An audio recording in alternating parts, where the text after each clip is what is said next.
saya Nur Fitriani. Nama saya Tony Andriansyah. Nama saya Immanuel Awalisaro. Nama saya Puji Haryanti. Nama saya Suci Fajriah. Perkenalkan, nama saya Herlina. Pengertian perencanaan tata letak dan fasilitas adalah kegiatan analisis, membentuk konsep, merancang sistem, dan mewujudkan sistem bagi produksi barang atau jasa. Perencanaan fasilitas biasa digambarkan sebagai rencana fasilitas, yaitu satu susunan fisik atau perlengkapan tanah, bangunan, dan fasilitas untuk mengoptimalkan hubungan antara pekerja, aliran barang, aliran informasi, dan cara yang diperlukan untuk mencapai target produksi secara efisien, ekonomis, dan aman menurut Apple tahun 1990. Peranan perancangan tata letak fasilitas menurut Apple tahun 1990. Perencanaan tata letak fasilitas berperan penting sebagai berikut. 1. Suatu perencanaan aliran barang yang efisien merupakan prasyarat untuk mendapatkan produksi yang ekonomis. 2. Pola aliran barang yang merupakan dasar bagi perencanaan fasilitas fisik yang efektif. 3. Perpindahan barang merubah pola aliran statis menjadi suatu kenyataan yang dinamis, menunjukkan cara bagaimana suatu barang dipindahkan. Yang keempat itu susunan fasilitas yang efektif di sekitar pola aliran barang dapat menghasilkan pelaksanaan yang efisien, dapat meminimumkan biaya produksi. Yang kelima, biaya produksi minimum dapat memberikan keuntungan maksimum. Tujuan perencanaan dan pengaturan tata letak fasilitas. Yang pertama adalah menaikkan output produksi. Biasanya tata letak yang baik akan memberikan keluaran atau output yang lebih besar dengan ongkos yang sama atau lebih sedikit, manpower yang lebih kecil, dan mengurangi jam kerja mesin. Yang kedua adalah mengurangi waktu tunggu atau delay. Mengatur keseimbangan antara waktu untuk operasi produksi dan beban dari masing-masing departemen atau mesin sehingga akan mengurangi delay yang berlebihan. Yang ketiga, mengurangi proses pemindahan bahan atau material handling. Tata letak yang baik akan lebih menekankan untuk meminimalkan aktivitas pemindahan bahan pada saat proses produksi berlangsung. Hal ini akan mendapatkan penghematan akan biaya perpindahan bahan, pendayagunaan yang lebih baik akan pemakaian mesin, tenaga kerja atau fasilitas produksi, mengurangi work in process, meningkatkan proses manufaktur, mengurangi kemacetan, dan lainnya. Prinsip-prinsip dasar dalam perencanaan tata letak fasilitas. Dalam perencanaan tata letak fasilitas ada 6 prinsip dasar yang bisa dipakai, yaitu 1. Integrasi secara menyeluruh semua faktor yang mempengaruhi faktor produksi. Yang kedua, jarak perpindahan bahan diusahakan seminimal mungkin. Yang ketiga, aliran kerja berlangsung secara normal. Yang keempat, semua area yang ada dimanfaatkan secara efektif dan efisien. Yang kelima, kepuasan pekerja dan rasa aman bagi pekerja dijaga sebaik mungkin. Yang enam, pengaturan tata letak harus fleksibel. Strategi tata letak layout bertujuan untuk mengembangkan suatu sistem produksi yang efisien dan efektif, sehingga dapat mencapai kebutuhan, kapasitas, dan kualitas dengan biaya yang paling ekonomis. Pengaturan bahan, proses kerja, dan waktu agar dapat digunakan seoptimal mungkin untuk mencapai tujuan perusahaan. Tujuan penyusunan tata letak diantaranya 1. Pemanfaatan peralatan yang optimal. 2. Penggunaan jumlah tenaga kerja yang minimum. Yang ketiga, aliran bahan dan produk jadi yang lancar. Yang keempat, kebutuhan persediaan yang rendah. Yang kelima, pemakaian ruang yang efisien. Yang keenam, ruang gerak yang cukup untuk operasional maupun pemeliharaan. Yang ketujuh, biaya produksi dan investasi modal yang rendah. Yang kedelapan, fleksibilitas yang cukup untuk mengikuti perubahan. Yang kesembilan, keselamatan kerja yang tinggi. 10, suasana kerja yang baik. Terdapat beberapa jenis tata letak layout, di antaranya 1. Tata letak proses. Yang kedua, tata letak produk. Dan yang ketiga, tata letak posisi tetap. 1. Tata letak proses. Tata letak proses atau tata letak fungsional adalah penyusunan tata letak di mana alat yang sejenis atau yang mempunyai fungsi yang sama ditempatkan dalam bagian yang sama. Contohnya pergudangan, rumah sakit, universitas, dan perkantoran. Keuntungan dan kelemahan dari tata letak proses. Keuntungan dari tata letak proses yang pertama memungkinkan utilisasi alat atau mesin yang tinggi. Kedua, memungkinkan penggunaan alat-alat atau mesin-mesin yang multiguna sehingga dapat dengan cepat mengikuti perubahan jenis produksi. Ketiga, memperkecil terhentinya produksi yang diakibatkan oleh kerusakan alat atau mesin.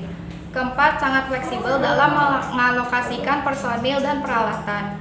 Dan kelima, investasi yang rendah karena dapat mengurangi duplikasi peralatan. Sedangkan kelemahan dari tata letak proses antara lain, yang pertama, peningkatan kebutuhan penanganan bahan, material handling karena aliran proses yang beragam dan tidak dapat digunakannya ban berjalan. Kedua, pengawasan produksi lebih sulit. Tiga, meningkatnya persediaan barang dalam proses. Empat, total waktu produksi per unit yang lebih lama. 5. Memerlukan skill yang lebih tinggi. 6. Pekerjaan routing, penjadwalan, dan akunting biaya yang lebih sulit karena setiap ada orde baru harus dilakukan perencanaan atau perhitungan kembali. Tata letak produk dipilih apabila proses produksinya telah distandarisasikan dan berproduksi dalam jumlah besar. Setiap produk akan melalui tahapan operasi yang sama sejak dari awal sampai akhir.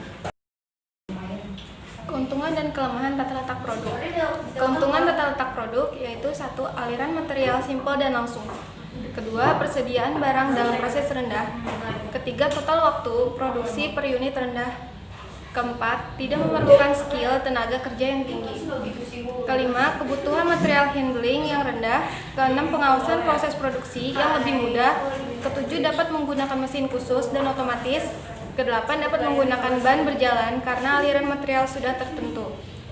Kesembilan, kebutuhan material dapat diperkirakan dan dijadwalkan dengan mudah. Kelemahan tata letak produk. Yang pertama, kerusakan pada sebuah mesin dapat menghentikan produksi.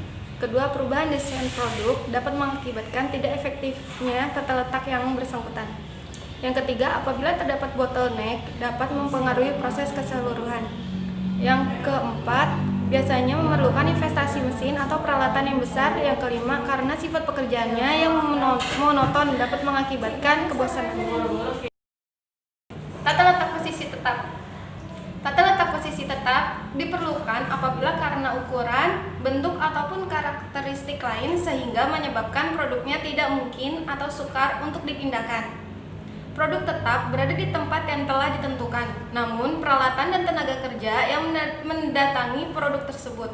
Misalnya, pembuatan kapal laut, pesawat terbang, lokomotif, atau produk besar atau bulky. Tapi berlaku untuk industri perakitan komputer atau arloji, atau perakitan atau pengujian di tempat yang sama. Keuntungan dan kelemahan dari jenis tata letak tetap. Adapun keuntungannya yaitu menggunakan tata letak tetap antara lain 1. Berkurangnya gerakan material. Yang kedua, adanya kesempatan untuk pengayaan tugas. Yang ketiga, sangat fleksibel, dapat mengakomodasi perubahan dalam desain produk bauran, produk, dan volume produksi. Yang keempat, dapat memberikan kebanggaan pada pekerja karena dapat menyelesaikan seluruh pekerjaan. Sedangkan kelemahannya yaitu menggunakan tata letak tetap antara lain 1. Gerakan personil dan peralatan tinggi. Yang kedua, dapat terjadi duplikasi mesin dan peralatan. Yang ketiga, memerlukan tenaga kerja yang berkemampuan tinggi. Yang keempat, biasanya memerlukan ruang yang besar dan persediaan barang dalam proses yang tinggi. Langkah-langkah perencanaan tata letak fasilitas. Berikut adalah langkah-langkah yang diperlukan untuk menentukan tata letak fasilitas menurut Wulansari 2010. Yang pertama itu analisa produk. Adalah aktivitas untuk menganalisa macam dan jumlah produk yang harus dibuat. Dalam langkah ini, analisa adalah didasarkan pada pertimbangan kelayakan teknis dan ekonomis. Yang kedua, analisa proses adalah langkah untuk menganalisis macam dan urutan proses pengerjaan produksi atau komponen yang akan dibuat. Dalam langkah analisa proses bisa juga ditetapkan alternatif proses dan macam-macam atau peralatan produksi lainnya yang paling efektif dan efisien. Yang ketiga, analisa pasar. Pada analisa pasar akan mengidentifikasi macam dan jumlah produk yang dibutuhkan. Informasi tentang volume produk akan sangat penting dalam rangka menetapkan kapasitas produksi. Yang pada gimananya akan memberi keputusan tentang banyaknya mesin dan fasilitas produksi lainnya yang harus dipasang dan diatur tata letaknya. 4. Analisa jenis mesin, jumlah mesin, dan luas area yang dibutuhkan. Dengan memperhatikan jumlah produk yang hendak dibuat, waktu standar untuk menghasilkan satu unit produk, jam kerja, dan efisiensi mesin, maka jumlah mesin yang diperlukan dapat dikalkulasi. Selanjutnya adalah luas dari stasiun kerja dapat dipasang. Terus yang kelima, pengembangan alternatif tata letak. Dari mesin-mesin atau fasilitas produksi yang telah dipilih macam atau jenis dan dihitung jumlah yang diperlukan. Hal selanjutnya adalah bagaimana cara mengatur tata letak dan pabrik. Dalam mengembangkan tata letak alternatif, kemudian dipilih salah satu alternatif tata letak yang terbaik dengan mempertimbangkan hal-hal sebagai berikut. Yang pertama, analisa ekonomi yang didasarkan pada macam tipe layout yang dipilih. Yang kedua, perencanaan pola aliran material yang harus bergerak pindah dari satu proses kerja ke proses kerja yang lain. Perencanaan tata letak mesin dan pos produksi dalam pabrik. Hasil dari analisis terhadap analisis layout digunakan sebagai dasar pengaturan fasilitas fisik dari pabrik yang terlibat dalam proses produksi baik secara langsung maupun tidak langsung.